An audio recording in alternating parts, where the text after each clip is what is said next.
പെരിയാറിലെ മത്സ്യക്കുരുതിക്ക് കാരണം രാസമാലിന്യം ഒഴുക്കിവിട്ടതാണെന്ന് കണ്ടെത്താനായിട്ടില്ലെന്ന് മുഖ്യമന്ത്രി നിയമസഭയിൽ പറഞ്ഞതിന് പിന്നാലെ വിമർശനവുമായി മത്സ്യത്തൊഴിലാളികൾ ഐക്യവേദി രംഗത്തെത്തി.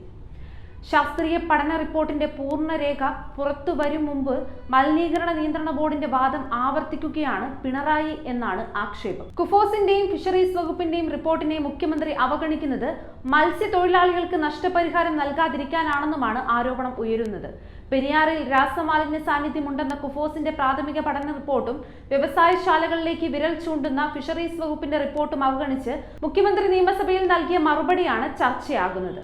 2016 സുപ്രീം കോടതി നിർദ്ദേശിച്ചതിനെ തുടർന്ന് കേന്ദ്ര മലിനീകരണ നിയന്ത്രണ ബോർഡ് നടത്തിയ പഠനത്തിൽ 106 ഫാക്ടറികൾ റെഡ് ലിസ്റ്റിൽ ഉൾപ്പെടുന്നവയാണെന്ന് കണ്ടെത്തി. ഇതിൽ തന്നെ 40 എണ്ണം അതീവ പരിസ്ഥിതി ശോഷണത്തിന് ഇടയാക്കുന്നവയാണെന്നുമാണ് റിപ്പോർട്ടിൽ ഉണ്ടായിരുന്നത്. എന്നാൽ ഇതിന് വിപരീതമായി സംസ്ഥാന മലിനീകരണ നിയന്ത്രണ ബോർഡ് ഫാക്ടറികൾക്ക് അനുകൂലമായി നിലപാടെടുക്കുന്നു എന്ന ആരോപണവും ശക്തമാണ്.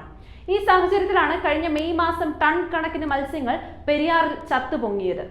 പെരിയാറിൽ വൻതോതിൽ ഹൈഡ്രജൻ സൾഫൈഡും അമോണിയയും ഉണ്ടായിരുന്നു എന്നതായിരുന്നു കണ്ടെത്തൽ. അന്തിമ റിപ്പോർട്ട് സർക്കാരിന് സമർപ്പിക്കാനിരിക്കുകയാണ് കുഫോസ്.